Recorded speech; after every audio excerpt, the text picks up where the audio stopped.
বিশেষ অপারেশনাল ও নিরাপত্তাজনিত কারণে হজরত শাহজালাল আন্তর্জাতিক বিমানবন্দরে ২৪ ঘণ্টার জন্য দর্শনার্থী প্রবেশ সম্পূর্ণভাবে নিষিদ্ধ ঘোষণা করা হয়েছে। মঙ্গলবার ২৩ ডিসেম্বর এক বিজ্ঞপ্তিতে এ তথ্য জানিয়েছে বিমানবন্দর কর্তৃপক্ষ।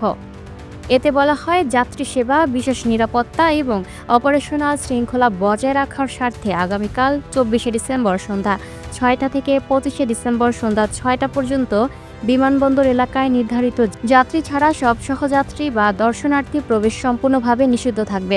এদিকে ২৫ ডিসেম্বর দেশে আসার কথা রয়েছে বিএনপির ভারপ্রাপ্ত চেয়ারম্যান তারেক রহমানের। তার প্রত্যাবর্তন ঘিরে দেশ জুড়ে জোরদার করা হয়েছে নিরাপত্তা ব্যবস্থা। তারেক রহমানের সার্বিক নিরাপত্তা নিশ্চিত করার লক্ষ্যে প্রধান নিরাপত্তা কর্মকর্তা হিসেবে ব্রিগেডিয়ার জেনারেল অবসরপ্রাপ্ত ডক্টর এ.কে.এম. শামসুল ইসলামকে নিয়োগ দেওয়া হয়েছে। দলীয় সূত্রে জানা গেছে, বর্তমান রাজনৈতিক প্রেক্ষাপট ও নিরাপত্তার প্রয়োজনীয়তা বিবেচনা করে একজন অভিজ্ঞ সাবেক সেনা কর্মকর্তাকে এই দায়িত্ব দেওয়া হয়েছে।